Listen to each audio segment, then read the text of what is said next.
Welcome to iDream media. So జనరల్‌గా diabetes చాలా మందిని ఇబ్బంది పెడుతూ ఉన్న ప్రాబ్లము. ఎన్ని మందులు వాడినా, సో ఎలాంటి డైట్ తీసుకున్నా కానీ కంట్రోల్‌లో ఉంటుంది. పూర్తి స్థాయిలో తగ్గట్లేదని చెప్తూ ఉంటారు. అయితే ఆయుర్వేదంలో వీటికి చాలా చక్కటి పరిష్కారం ఉంది. తగ్గించుకోవచ్చు, రివర్స్ చేసుకోవచ్చు. ఇక అయితే ఇప్పుడు మనం హెచ్‌బీఏవన్‌సీ పోస్ట్ బ్లడ్ షుగర్ లెవెల్స్ కరెక్ట్‌గా ఉన్నా కానీ ఫాస్టింగ్ బ్లడ్ షుగర్ అనేది అసలు చాలా మందిలో ఎక్కువగా ఉంటూ ఉంటుంది. ఎంత ట్రై చేసినా ఇది తగ్గదు. ఆయుర్వేద పరంగా అది అసలు దీన్ని ఏమంటారు? ఎందుకు ఎక్కువగా ఉంటుంది? ఎలా కరెక్ట్ చేసుకోవచ్చు? పూర్తి వివరాలు తెలుసుకుందాం. మనతో పాటు ఉన్నారు ప్రముఖ ఆయుర్వేద వైద్య నిపుణులు ప్రొఫెసర్ డాక్టర్ టి. వేణుగోపాలరావు గారు from Ojas Ayurvedic centre, Chikkadapalli. Doctor గారు నమస్తే. ధన్వంతరియనమ్మా, నమస్కారం. డాక్టర్ గారు, అంటే డయాబెటీస్ అనేది అంత పూర్వమే ఉందా ఆయుర్వేదంలో చెప్పడానికి? మీకు ఒక విషయం చెప్తే ఆశ్చర్యపోతారమ్మా. డయాబెటీస్ ఇప్పుడు వచ్చింది కాదు. ఆయుర్వేదంలో పేరు మారింది, దీనికి పేరు మారింది తప్ప రోగం ఒకటే. ఆయుర్వేదంలో ప్రమేహ రోగం, ముఖ్యంగా మధుమేహం, అంటే 20 రకాల ప్రమేహాలని సరిగా ట్రీట్మెంట్ చేయకపోతే, అంటే సరైన సమయంలో ట్రీట్మెంట్ చేయకపోతే అది మధుమేహం కింద మారుతుందని ఆయుర్వేదంలో చెప్పారు. సో మనకి చరిత్రలో, మనకి పురాణాలలో కనుక చూస్తే ఒక రకంగా, అంటే ఇది ఒక వర్షన్ ఉంది, అది నిజమా కాదా నాకు కూడా తెలియదు. విఘ్నేశ్వరుడు, వినాయకుడు, the first person who detected as obese diabetes. So అందుకనే అతనికి బిల్వపత్రము, తర్వాత బిల్వపత్ర పూజ అనేది చేస్తుంటారు ఎక్కువ. తర్వాత దర్భ, గరిక. సో వీటన్నిట్లలో ప్రమేహాన్ని తగ్గించే గుణాలు ఉన్నాయన్నమాట. తర్వాత వెలగపండు, కపిత్త జంబూ ఫలసార భక్షితం ఉమాసుతం శోక వినాశకరకం అన్నారు కదా. సో ఇక్కడ శోకము అంటే రోగం, అంటే శోకము అంటే మనకు దుఃఖం కాదు, మనకి రోగానికి ఒక పర్యాయ పదము శోకం అన్నమాట. సో ఆ పరంగా చూస్తే కపిత్త జంబూఫల సారభక్షితం, ఈ రెండింటిని ఎక్కువగా ఇష్టపడి తినేవాడు. ఎందుకు?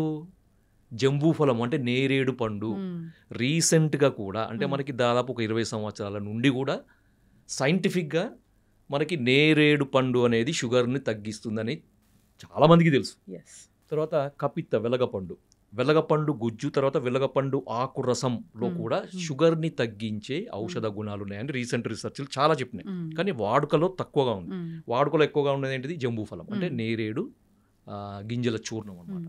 ముఖ్యంగా ఇది డయాబెటీస్లో షుగర్ లెవెల్స్ ఎక్కువగా ఉండడంతో పాటు అతిమూత్రము అంటారు కదా.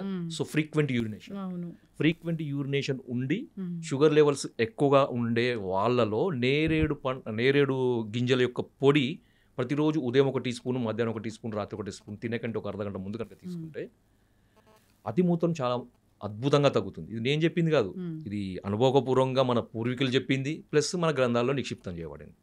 సో అంత అద్భుతమైనది. ఇంకొకటి నేరేడు, నేరేడు యొక్క ఈ గింజల చూర్ణమే కాకుండా దాని పట్ట, దాని యొక్క బెరడు పొడిని కూడా వాడతారనమాట కొంతమంది. సో ఆ బెరడు పొడి కూడా ఈ షుగర్ని కంట్రోల్ చేసే యాక్టివిటీ ఉంది. అందుకని ఏంటంటే మనకి చరిత్రలో, మనకి పురాణాలలో ఒబేస్ డయాబెటిక్ మన విఘ్నేశ్వరుడు అనమాట. సో మనకి పురాణాలు, అందుకనే మనకి ఎక్కువగా పూజలో వాడే వింశతి పత్రాలు అంటారు కదా. వింశతి పత్రాలు, మనకి వింశతి పత్ర పూజ మనకు వినాయక చవితి నాడు మనం చేస్తుంటాం. దాంట్లో అర్జున పత్రము, దతుర పత్రము, బిల్వ పత్రము, తర్వాత అర్కపత్రం అని, నిర్గుండి, వేప, ఇలాంటివన్నీ కూడా మనకు చెప్పారనమాట. సో ఇది పెద్ద టాపిక్, దానికి ఒక్కొక్క దానికి ఒక్కొక్క ఇంపార్టెన్స్ ఉంది. అది మనం తర్వాత చెప్పుకోవచ్చు. మనం ఎక్కువగా ఇప్పుడు చూడాల్సింది ఏంటంటే, మీరు అడిగారు కదా ఫాస్టింగ్ బ్లడ్ షుగర్ లెవెల్స్ ఎక్కువ ఉన్న వాళ్ళలో ఏం చేయాలి మరి కదా. సో అలోపతి పరంగా చూస్తే దీనికి రకరకాల కారణాలు వాళ్ళు చెప్తారు. ఎందుకంటే రాత్రిపూట ఎక్కువగా కార్బోహైడ్రేట్స్ ఎక్కువగా ఉండే ఆహార పదార్థాలు తీసుకోవడము, లేదంటే డాన్ ఫినామినా, తర్వాత సోమ్గాయ్ ఫినామినా అని 2 రకాలు చెప్పారు. అది డీటెయిల్గా నేను పోను వాటికి. కానీ ఆయుర్వేద పరంగా ఏం చెప్పారంటే, ఒక రకమైన అజీర్ణము దీనికి కారణము అని ఆయుర్వేదంలో చెప్పారనమాట, ఫాస్టింగ్ బ్లడ్ షుగర్ లెవెల్ పెరగడానికి. ఓకే, మనకి ఆయుర్వేదంలో 4 రకాల అజీర్ణాలు చెప్పారు. అంటే డైజెషన్, అంటే మెటబాలిజంకి సంబంధించిన వ్యాధులని అజీర్ణ వ్యాధులు అంటారనమాట. సో దాంట్లో ఆమాజీర్ణము, విదగ్ధాజీర్ణము, విష్టబ్దాజీర్ణము, రసశేషాజీర్ణము అని చెప్పారనమాట.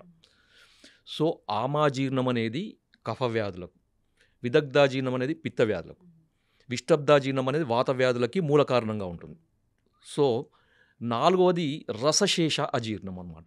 ఈ రసశేష అజీర్ణం అనేది ఫాస్టింగ్ బ్లడ్ షుగర్ లెవెల్స్ పెరగడానికి ఒక రకమైన కారణం. సో ఇది ఆయుర్వేద గ్రంథాల్లో చెప్పినప్పటికీ అది ఒక అంటే పూర్తిగా దాన్ని వివరంగా చెప్పలేదన్నమాట, ఒక సంక్షిప్తంగా చెప్పారు. దాన్ని డీకోడ్ చేయాల్సిన అవసరం ఉంటుంది. సో మా ఎక్స్పీరియన్స్లో మా ఒక టీమ్ ఆఫ్ ఆయుర్వేదిక్ డాక్టర్స్, ఒక సీనియర్ డాక్టర్స్ దీన్ని డీకోడ్ చేసినప్పుడు మనకు అర్థమైందనమాట. సో వేల మంది, దాదాపు రోజుకి ఒక 100 నుంచి 150 మంది డయాబెటిక్ పేషెంట్ని చూసే ఆయుర్వేద వైద్యులు ఉన్నారు మా టీంలో. సో వాళ్ళందరి యొక్క అనుభవంతో, ఏండ్ల తరబడి ఉన్న అనుభవంతో, వాళ్ళకున్న హిస్టరీని మనం పూర్తిగా దాన్ని మనము అనలైజ్ చేసినప్పుడు అర్థమైంది ఏంటంటే, వాళ్ళందరిలో కామన్గా కనబడే, అంటే ఫాస్టింగ్ బ్లడ్ షుగర్ లెవెల్స్ ఎక్కువగా ఉండే పేషెంట్స్లో కామన్గా కనబడే ఒక ప్రాబ్లము అజీర్ణం. దాంట్లో ఒకటి రసశేషాజీర్ణం. సో ఈ రసశేషాజీర్ణాన్ని కరెక్షన్ చేసినప్పుడు మనము ఫాస్టింగ్ బ్లడ్ షుగర్ లెవెల్స్కి అడిషనల్గా షుగర్ను తగ్గించాల్సిన మందులు వాడే అవసరం లేకుండానే కేవలం మనకి ఇండైరెక్ట్గా ఈ అజీర్ణం తగ్గిస్తే ఆటోమేటిక్గా తగ్గిపోతుంది. సో ఇది ఆయుర్వేదంలో ఉన్న ఒక అద్భుతమైన విశేషం అన్నమాట. సో మనకి రసశేషాజీర్ణం అనేది ఫాస్టింగ్ బ్లడ్ షుగర్ లెవెల్స్ పెరగడానికి నార్మల్గా ఎంత మందులు వాడినా కానీ, ఎంత ప్రయత్నాలు చేసినా కానీ, అది ఆహారం ద్వారా కానీ, మందుల ద్వారా కానీ, ఎక్సర్సైజ్ ద్వారా కానీ, ఎన్ని ప్రయత్నాలు చేసినా కానీ తగ్గదు. డాక్టర్లకే ఇంకా విసుగెత్తుతుంది అనమాట, ఏం చేయాలో అర్థం కాదు. చాలామంది నేను చూశాను. సో వాళ్ళ దగ్గర నుంచి ఎటువంటి రెస్పాన్స్ రాక ఆయుర్వేదానికి వచ్చే పేషెంట్స్ చాలామంది ఉంటారు. సార్ మాకు అంతా బాగానే ఉంది, మేము మందులు వాడుతున్నాం, పోస్ట్ లంచ్ బాగానే ఉంది, ఇంత అన్ని బాగానే ఉంటాయి, కానీ ఫాస్టింగ్ బ్లడ్ షుగర్స్ తగ్గకపోవడం వల్ల మాకు దాని యొక్క దుష్ప్రభావాలు కనబడుతున్నాయి సార్. కొంతమందికి 160, 170 వరకు ఉంటాయి. ఎందుకంటే ఫాస్టింగ్ బ్లడ్ షుగర్ లెవెల్స్ 100 వరకు ఉంటే సేఫ్, 125 వరకు ఉంటే మోడరేట్ సేఫ్, 100 ఉంటే పూర్తి సేఫ్, 125 వరకు ఉంటే ఇంకా మోడరేట్ సేఫ్ అనమాట. అది దాటిందంటే ఏంటంటే ఇంకా సేఫ్లో ఉన్నట్టు కాదు. మనం పోస్ట్ లంచ్ ఎంత నార్మల్ ఉన్నప్పటికీ మనకి ఫాస్టింగ్ కూడా అంతే నార్మల్ ఉండాలన్నమాట. కొంతమందికి 170, 180, 200 ఉండే వాళ్ళని కూడా చూసాం. అలాంటి వాళ్ళకి ఈ అజీర్ణానికి ఇచ్చే ట్రీట్మెంట్ వల్ల మనకి అద్భుతమైన ఫలితాలు. సో సార్ మరి మీరు ఇవన్నీ చెప్తున్నారు కదా, మరి మాకు టిప్పు చెప్పలేను సార్, ఇంతసేపు మాకు ఊరిస్తున్నారు, వెయిట్ చేస్తున్నారు కదా. అంటే ఏం లేదమ్మా, దీనికి ఏం చేయండి అంటే, దీన్ని పెప్పర్ మిల్క్ అంటారు. పెప్పర్ మిల్క్ మీకు ఈజీ అర్థం కావడానికి, మిరియాల పాలు. అరే మిరియాల పాలా సార్, ఏంటి మీరు అది ఏం చెప్తున్నారు సార్, ఏంటిది? అందరికీ తెలుసు మిరియాల పాలు అంటే, పాలలో మిరియాలు వేసుకుని తాగడం, మిరియాల పొడి వేసుకుని తాగడం సార్. కానీ దానికి ఒక పద్ధతి ఉంటుంది కదా. మామూలుగా ఏదో దగ్గు వచ్చింది, జలుబు వచ్చింది, మిరియాలలో వేసుకుంటా, అది కాదు. మీరు ఏం చేయాలంటే, ముందుగా మార్కెట్ నుంచి మిరియాలు తీసుకురండి. ఎందుకంటే దాన్ని మిరియాలని శుద్ధి చేయాలి. శుద్ధి చేయకుండా మందులకు వాడుకోవద్దు. మీరు వంటలలో వాడుకొని మీ ఇష్టం, పర్వాలేదు. కానీ మందులకు వాడేటప్పుడు, అంటే దీని కొరకు వాడుకునేటప్పుడు శుద్ధి చేయాలన్నమాట. శుద్ధి ఎందుకంటే 2 రకాల కారణాలు. ఒకటేమో దాంట్లో అడల్ట్రేషన్స్, మిరియాలలో మనకి ఈ పుప్పొడి గింజలు కూడా కలుపుతారు అనమాట. సో వాటిని తీసేయడానికి. రెండవది ఆ మిరియాలలో ఉండే తీక్ష్ణత్వం అంటారు, అది దాంట్లో ఒక ఎనర్జీ, హై ఎనర్జీని మనకి నార్మలైజ్ చేయడానికి. కొంతమందికి విదాహి అంటే మంట అదే అంత వస్తుంది కదా, అదంతా నార్మలైజ్ చేయడానికి. దీనికి ఏం చేయాలంటే, మార్కెట్ నుంచి తీసుకొచ్చిన మిరియాలను మంచిగా చెరిగి దాంట్లో పొట్టు అదంతా తీసేసి, పల్లుచట్టి మజ్జిగ, 1 లీటర్ మజ్జిగ తీసుకొని దాంట్లో ఒక 1/2 కేజీ, మనం మార్కెట్ తీసుకుంటున్న 1/2 కేజీ అంతా 1 లీటర్ మజ్జిగలో ఈ 1/2 కేజీ మిరియాలను వేసి రాత్రంతా ఉంచాలి. ఉదయం లేచేసరికి ఏమవుతుందంటే, మనకి చచ్చులు కానీ, తర్వాత నాపాలు కానీ, అవన్నీ కూడా మనకి పైకి తేలుతాయి అన్నమాట. సో మంచి పుష్టికరమైనవి, తర్వాత ఔషధ గుణాలు అన్నీ కూడా కిందికి బాటంలో సెటిల్ అవుతాయి. మీరు వాటన్నిటిని మొత్తం పైనుంచి తీసేసి, ఆ మజ్జిగను కూడా తీసేసి, ఆ కింద ఉన్న మిరియాలను మంచిగా తీసి వాటిని వేడి నీళ్ళలో కడగండి. కొంచెం గోరువెచ్చని, మరీ వేడి కాదు, కొంచెం గోరువెచ్చని నీళ్ళలో కడిగేసి ఏం చేయండి అంటే, ఆరబెట్టాలన్నమాట. పూర్తిగా దాంట్లో ఉండే మాయిశ్చర్ అంతా పోయే వరకు ఆరబెట్టేసి కంటైనర్లో వేసుకోండి. వేసుకొని ప్రతిరోజు కూడా 1 కప్పు ఆవు పాలు, తర్వాత 1 కప్పు నీళ్లు, లేదు అంటే 1 అరకప్పు పాలు, తర్వాత 1 అరకప్పు నీళ్లు, దాంట్లో 1 పావు టీ స్పూను మిరియాలను, ఇప్పుడు మనం చేసుకున్నాం, శుద్ధి చేసుకున్నాయి, దాన్ని నలగొట్టాలన్నమాట. పూర్తిగా పొడి చేయొద్దు, మిక్సీలో వేసి తొందరగా కావాలని దాన్ని పొడి చేయొద్దు అనమాట. జస్ట్ దంచేయాలి, అంటే బ్రూయిజ్ అంటారు కదా, దంచేసి ఆ పాలలో వేసి హ్మ్. మనం ఎంతైతే నీళ్లు పోసినామో అంటే హ్మ్. అది 1/2 కప్పు కానీ 1 కప్పు కానీ హ్మ్.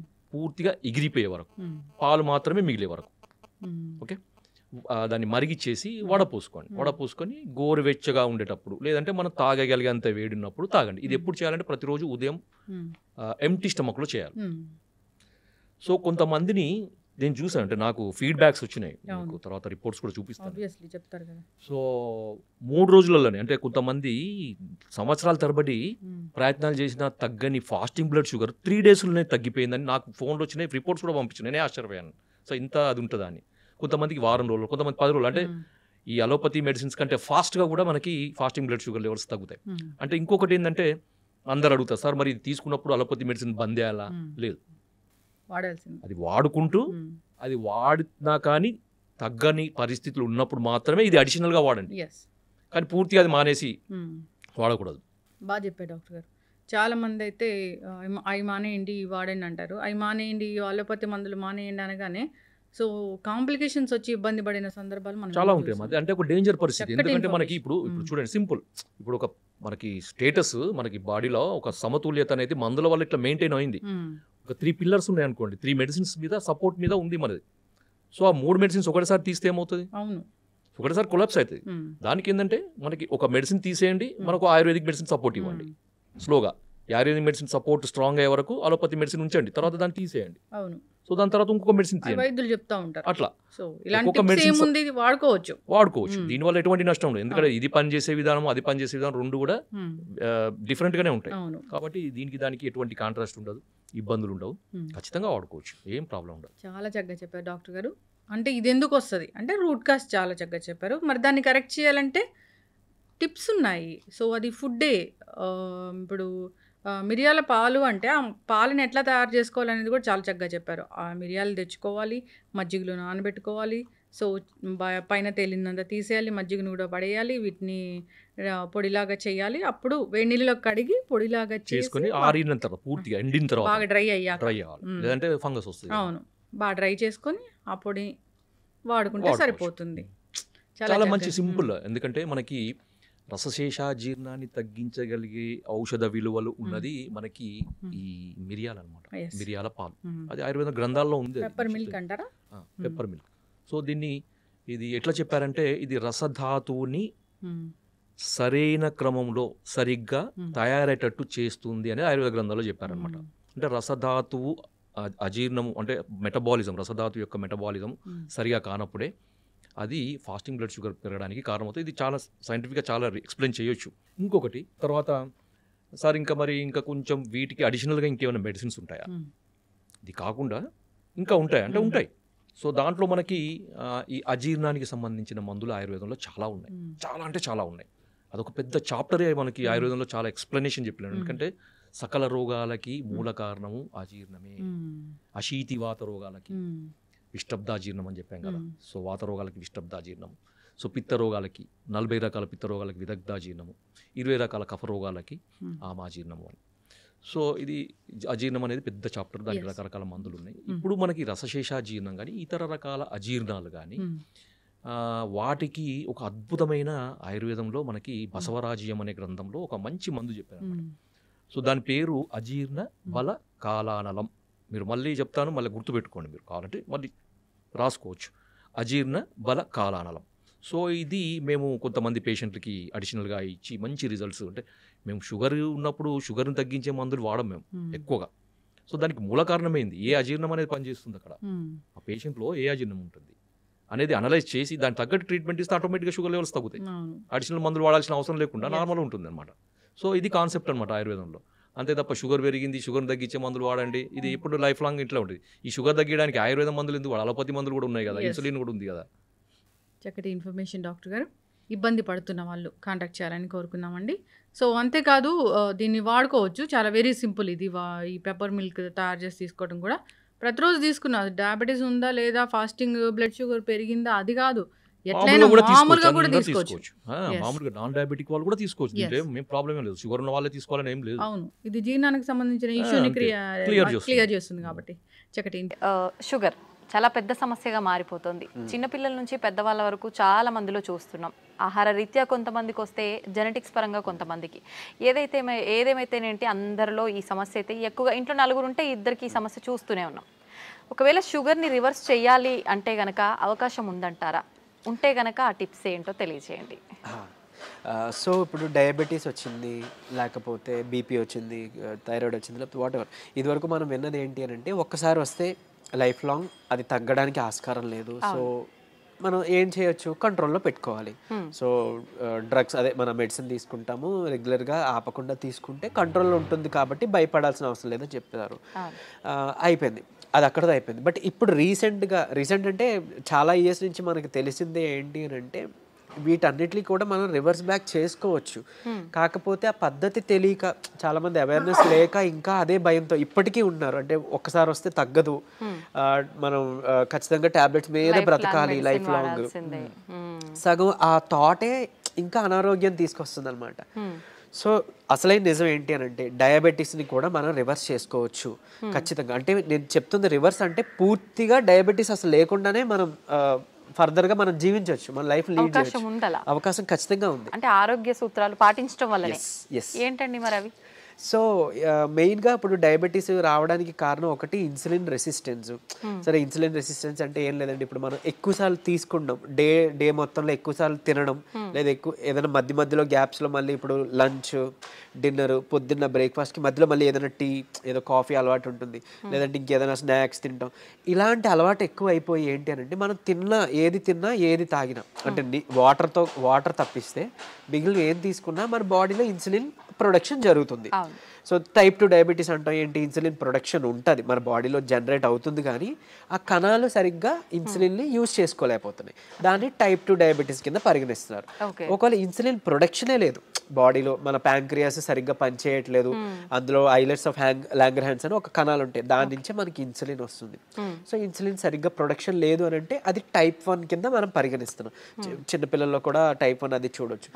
సో ఇప్పుడు ఇన్సులిన్ ప్రొడక్షన్ జరిగి మనం తిన్న ప్రతిసారి మన గ్లూకోజ్ లెవెల్స్ ఏదైతే ఉందో అది మేనేజ్ చేయడానికి ఇన్సులిన్ ప్రొడక్షన్ జరిగి, అంటే స్పైక్ అయ్యి అది కంట్రోల్ తీసుకొచ్చి మళ్ళీ అది ఇన్సులిన్ తగ్గి ఆ స్పైక్ తగ్గి మళ్ళీ మనం తింటున్నాం, మళ్ళీ పెరుగుతుంది కదా. ఇలా అస్తమాను పెరిగి తగ్గడం వల్ల మన బాడీ అలవాటు పడిపోతుంది ఆ ఇన్సులిన్, సెట్ అయిన ఇన్సులిన్ లెవెల్కి. సో ఇన్సులిన్ రెసిస్టెన్స్ వచ్చేస్తే ఏమవుద్ది, ఇదే గ్లూకోజ్ని, అంటే రోజువారీ తినే సేమ్ అదే మోతాదు ఒక గ్లూకోజ్ని మనకి ఇప్పుడు మెటబలైజ్ చేయాలి అని అంటే ఇన్సులిన్ ఈ మోతాదుకి మించి ఇంకా ఎక్స్ట్రా ప్రొడక్షన్ జరగాల్సి వస్తుంటుంది అనమాట. అంటే ఈ లెవెల్కి అది కంట్రోల్కి రావట్లేదు, దాన్నే ఇన్సులిన్ రెసిస్టెన్స్ అంటున్నాం. సో మనం చేయాల్సిన పని ఏంటి అంటే ఇన్సులిన్ రెసిస్టెంట్ తగ్గించి ఇన్సులిన్ సెన్సిటివిటీ మనం పెంచుకోవాలి ఒకటి. తర్వాత ఆహారంలో చిన్న మార్పులే, అంటే ఇప్పుడు డయాబెటీస్ మనం ఇది చేయాలి అని అంటే సరే ఏముంది రైస్ మానేయండి అని చెప్తారు, అంతే కదా, మాకు చాలా ఇబ్బంది మేము చేయలేము అని అంటారు. అలా ఏం కాదు, కొన్ని పద్ధతులు ఉన్నాయి, నేను చెప్తాను ఇప్పుడు ఖచ్చితంగా. అది పాటిస్తే ఏకంగా డయాబెటీస్ చక్కగా కంట్రోలే కాకుండా రాబోయే రోజులు, అంటే మీకు ఫస్ట్ 3 months 4 months కంట్రోల్ తెచ్చుకుంటారు. ఆ పైనుంచి మనకి టార్గెట్ ఏంటి అని అంటే మనం వాడుతున్న మెడిసిన్ నెమ్మదిగా డోస్ తగ్గించుకోగలగాలి. అంటే తగ్గించగలగాలి అంటే ఆటోమేటిక్గా మనకి లెవెల్స్ తగ్గితే యాజ్ ఏ మీ డాక్టర్ కానీ మేము కానీ తగ్గించగలుగుతాం కదా. తగ్గించిన తర్వాత దీన్ని పూర్తిగా రివర్స్ బ్యాక్ చేసుకొని నార్మల్ లైఫ్, అంటే ఆ ఫుడ్ని తీసుకుంటూ చక్కగా మనం ఎలాంటి ట్రీట్మెంట్ అంటే ఈ డ్రగ్స్ తీసుకోకుండా ఉండడం. మళ్ళీ అది తగ్గిపోయిన తర్వాత మళ్ళీ పంచదార తినేస్తాం, మైదా పిండి తినేస్తాం, గోధుమ పిండి తినేస్తాం, లేకపోతే ప్రాసెస్డ్ ఫుడ్ తినేస్తాం. అంటే అసలు అదే మెయిన్ ప్రాబ్లం. అంటే high saturated fats, high carbohydrates ఉండడం వల్లనే మనకు వస్తుంది. ఇది వరకు వాళ్ళకి, అంటే మన పెద్దలకి అప్పట్లో ఎందుకు రాలేదంటే వాళ్ళు ఇవేం తీసుకోలేదు కాబట్టి వాళ్ళకి రాలేదు.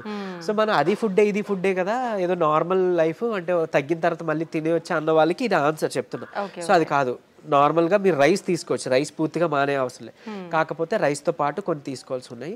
సో చూడండి, సింపుల్ టెక్నిక్, హై కార్బోహైడ్రేట్స్ తీసుకోకూడదు, హై కాంప్లెక్స్ కార్బోహైడ్రేట్స్ తీసుకోకూడదు, తర్వాత హై సాచురేటెడ్ ఫ్యాట్స్ తీసుకోకూడదు. సో ఇవి తప్పిస్తే మరి మిగిలిన ఆప్షన్ ఏంటి?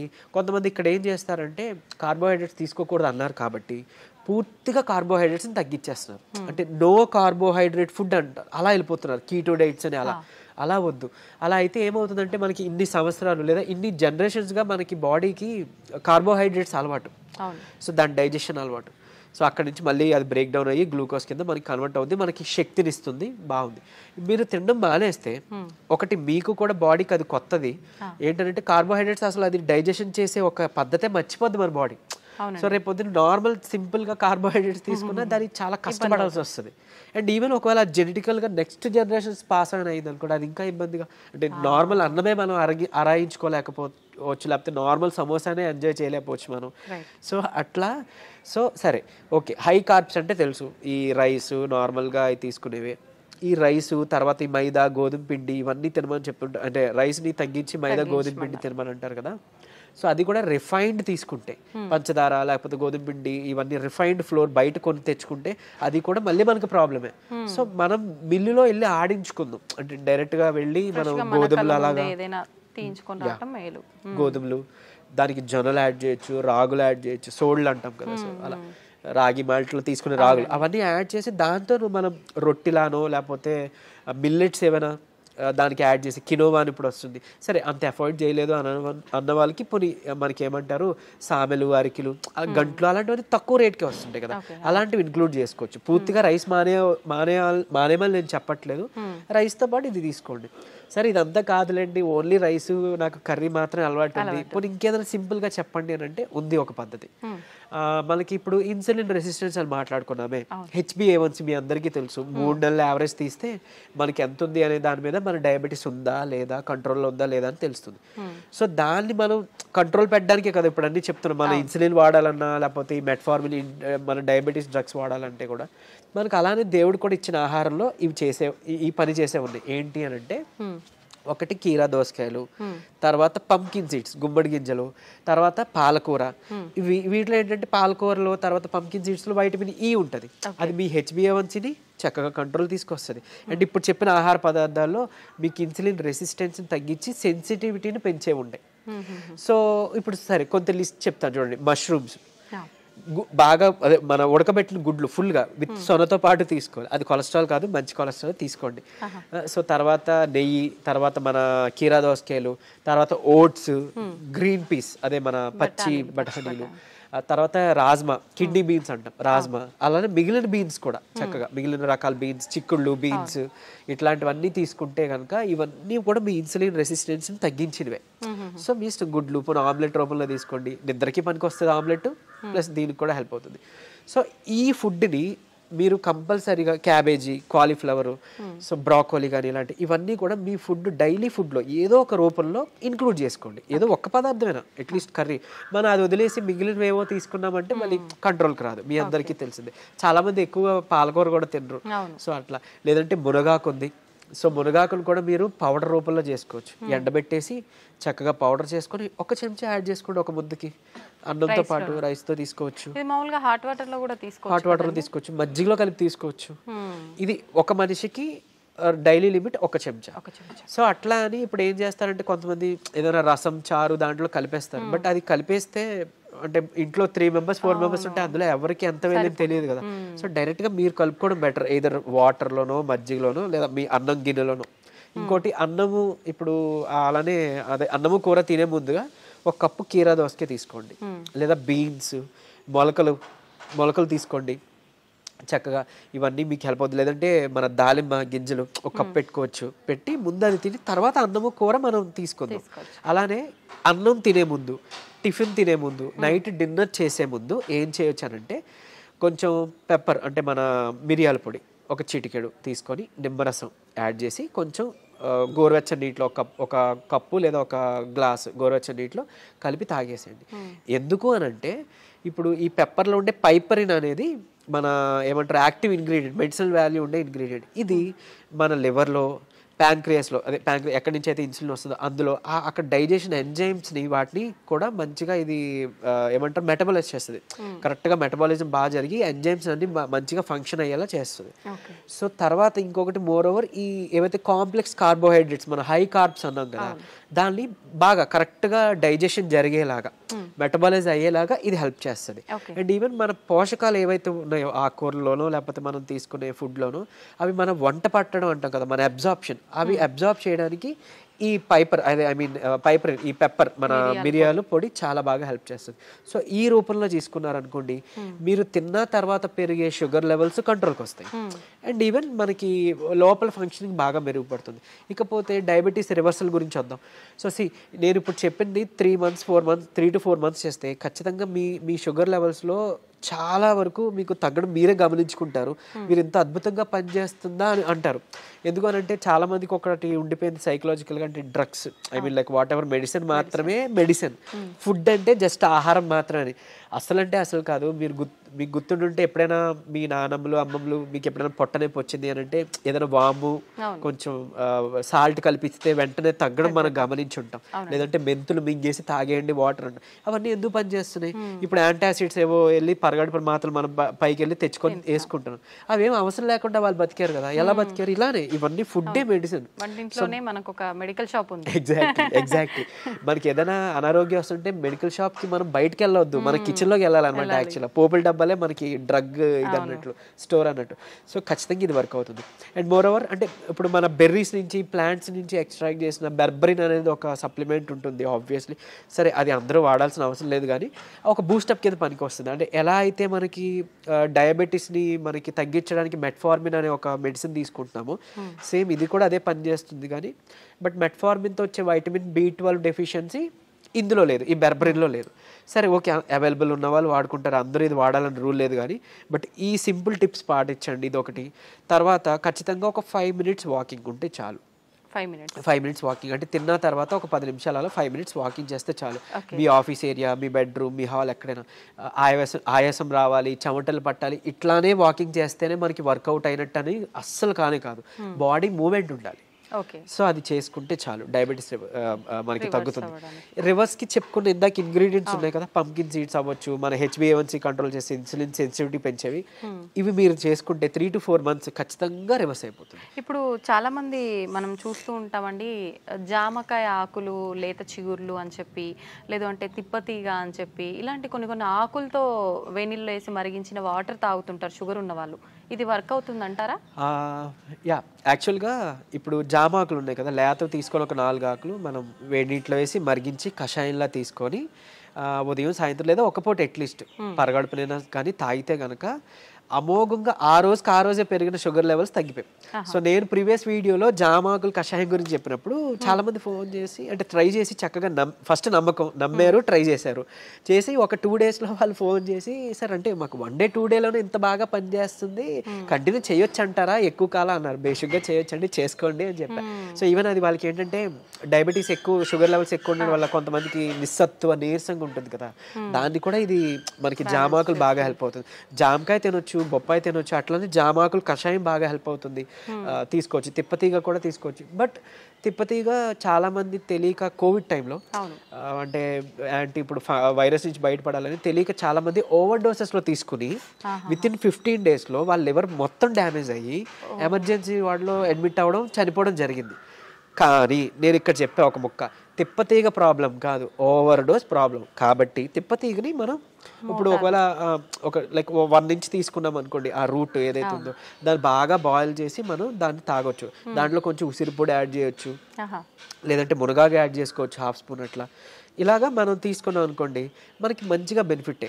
ఇప్పుడు అలాగని ఏంటి ఫ్లాక్ సీడ్స్ ఉన్నాయి, అవిసె గింజలు ఉన్నాయి. అవిసె గింజలు మనకి కొలెస్ట్రాల్ తగ్గిస్తుంటుంది, డయాబెటీస్ని రివర్స్ చేస్తుంది బాగా. అంటే ఒక 2 చెంచాలు మనం పౌడర్లా కానీ తయారు చేసుకొని మనం ఫ్లాక్ సీడ్స్ తీసుకుంటే, ఇదే ఫ్లాక్ సీడ్స్ గురించి ఒక పేపర్లో ఒక ఆర్టికల్ వచ్చింది. ఏంటి ఫ్లాక్ సీడ్స్ తీసుకోకూడదు, లివర్కి మంచిది కాదు, లేకపోతే ఇంకోటి ఏదో అని. కరెక్టే, ఏదైనా అతిగా తీసుకుంటే మనకి ఫుడ్ అయినా ఆబ్వియస్లీ కదా. సో అంతే, అది పట్టుకొని ఉండొద్దు. అరే ఇప్పుడు తిప్పతీగ ఏదో ప్రాబ్లం, సరే తిప్పతీగ పక్కన పెడితే అట్లీస్ట్ ఫ్లాక్ సీడ్స్, ఉసిరికాయ ఫ్లాక్ సీడ్స్, లేకపోతే మన పెప్పర్, సో ఇట్లాంటివి ఉన్నాయి కదా, వీటి వల్ల ఏం చేయటం జరగదు, డ్యామ్ షూర్ మంచిదే. సో లిమిట్లో తీసుకోండి. ఇంకోటి ఫ్లాక్ సీడ్స్ గురించి ఇప్పుడు మాట్లాడుకున్నాం కాబట్టి చాలా మంది తెలియక దాన్ని పౌడర్ చేసి స్టోర్ చేసుకుంటున్నారు. వద్దు, అది ఏంటి అని అంటే ఆక్సిజన్కి సెన్సిటివ్ అనమాట, ఎయిర్ సెన్సిటివ్ యాక్చువల్గా. దీన్ని మనం ఎంత ఎయిర్ టైట్ దీంట్లో స్టోర్ చేసుకున్నా, ఎంత అమోఘంగా పనిచేస్తుందో ఇది అంత చేడ్ చేస్తుంది స్టోర్ చేస్తే, ఆక్సిడైజ్డ్ అయిపోయి మనం ఎంత ఇది చేసినా అది అయిపోతుంది. సో ఫ్రెష్గా తయారు చేసుకోండి. ఒక 2 చెంచాలు చిన్న మిక్సీ గిన్నెలో మాత్రం అవుతుంది, పెద్ద మిక్సీ గిన్నెలో అవ్వదు. సో చేసుకొని మీరు బటర్ మిల్క్లో మిక్స్ చేసుకోవచ్చు. కొలెస్ట్రాల్ తగ్గుతుంది, డయాబెటీస్ రివర్సల్కి హెల్ప్ అవుతుంది. అండ్ ఈవెన్ మనకి బయట బనానా ఫ్లోర్ అని దొరుకుతుంది, అరటి దీని నుంచి తీసిన పిండి. సో అది ఆన్లైన్లో వాటిలో అవైలబుల్, దాన్ని తెచ్చుకోండి. ఒక చెంచా చక్కగా బటర్ మిల్క్ దీంట్లో మిక్స్ చేసుకోండి. ఈ ఫ్లాక్ సీడ్స్ని మిక్సీలో పౌడర్ చేసుకోండి, పరగడుపునే తాగండి. మీకు డయాబెటీస్ని రివర్స్ చేయడానికి హెల్ప్ అవుతుంది. ఎందుకు అంటే రెసిస్టెన్స్ స్టార్చ్ అదన్నీ ఉంటేనే మనకి యూజువలీ చాలా ఇదనమాట. సో డయాబెటీస్ రివర్స్ చేయడంలో ఈ అరటి ఫ్లోర్ ఏదైతే ఉందో అమోఘంగా పనిచేస్తుంది. ఒక్క చెంచా చాలు, మీరు తినే దాంట్లో ఎందులోనూ కలుపుకోవచ్చు. ఈవెన్ ఏమంటారు, మీరు తినే ఏదైనా అట్టు రొట్టెలో వేసుకోండి, లేదంటే ఇలా బటర్ మిల్క్లో మిక్స్ చేసుకోండి. ఇది ఖచ్చితంగా మీ డయాబెటీస్ రివర్సల్కి హెల్ప్ అవుతుంది. సో ఎందుకు, ఇన్సులిన్ రెసిస్టెన్స్ మనకి మెయిన్గా రివర్స్ అవుతుంది కదా, అంతే. ఇదే సీక్రెట్ ఫార్ములా, ఇది నమ్మి చేయండి. నిజంగా చెప్తున్నా, మీరు ఇయర్స్ డ్రగ్స్ అది వాడాల్సిన అవసరం లేదు. అండ్ ప్రీవియస్గా ఒక వీడియోలో నేను చెప్పాను, లైక్ పరగడుపున ఒక చెంచా కలబంద గుజ్జు తీసుకోండి అని. అది నేను ఎక్కడో మెడికల్ క్యాంప్కి వెళ్ళినప్పుడు ఒక ఆవిడ నా వీడియో చూశారంట, ఆవిడ కంట్రోల్ అయింది. సో మీరు ఇదివరకు వాడేవారు కదండి ట్యాబ్లెట్, ఈ నెల చాలా వరకు తగ్గింది. ఏం చేశారంటే, మీ వీడియో చూసాను సార్, యాక్చువల్గా కలబంద గుజ్జు చెప్పారు, పరగడుపుని తీసుకోవడం మొదలు పెట్టాను, నాకు ట్యాబ్లెట్ తగ్గిపోయింది, సగానికి సగం డోస్ తగ్గిపోయింది. And with in next 2nd or 3rd monthలో ఆవిడకి పూర్తిగా నేను ఆపేశాను, ట్యాబ్లెట్ తీసుకోవాల్సిన అవసరం లేదు, ఆవిడకి డౌన్ అయిపోతుంది. సో అంత బాగా పనిచేస్తాయి మనకి దేవుడిచ్చిన ఇవన్నీ మెడిసిన్సే. సో ఇందులో చెప్పింది ఏదైనా వాడుకోండి, మీకు ఏం పని చేసిందో కమెంట్లో చెప్పండి. సో మిగిలిన వాళ్ళకి ఇన్స్పైరింగ్గా ఉంటుంది. అండ్ ఏది పని చేయలేదో లైక్ నాకు తెలిసినప్పుడు నేను సజెస్ట్ చేయగలుగుతాను మీకు ఆల్టర్నేట్గా. ఓకే, థ్యాంక్ యూ అండి, నిజంగా చాలా యూస్ఫుల్ టిప్స్ అనేది తెలియజేయడం జరిగింది. నమస్తే.